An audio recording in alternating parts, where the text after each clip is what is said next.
Hi ಸ್ನೇಹಿತರೆ, ನೋಡಿ ಸೊಪ್ಪುಗಳು ಕೆಲವೊಂದು ಆಡಿಸ್ಕೊಂಡಿದ್ದೀನಿ. ಇದರಲ್ಲಿ ರಸ ನೋಡಿ ಎಷ್ಟು ಚೆನ್ನಾಗಿ ರಸ ಬರುತ್ತೆ. ಪುಂಗ್ರಾಸ್ ಸೊಪ್ಪು ಮತ್ತು ಕೆಲವೊಂದು ಸೊಪ್ಪುಗಳು ಸ್ನೇಹಿತರೆ ನೋಡಿ ಇಷ್ಟು ರಸ ಬರುತ್ತೆ.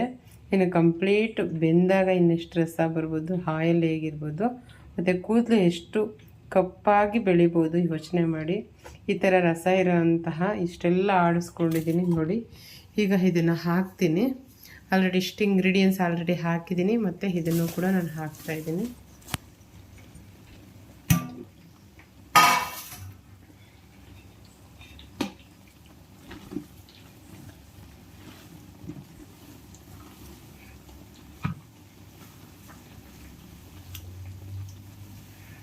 ಘಮ ಘಮ ಅಂತ ಇದೆ ಆಯಲ್ಲು. ಆವಾಗಲೇ ಇಷ್ಟೊತ್ತು ಕಾಯ್ತಾ ಇತ್ತು. ಇವಾಗ ಸೊಪ್ಪೆಲ್ಲ ಆಡಿಸ್ಕೊಂಬಂದು ಹಾಕಿದ್ದೀನಿ.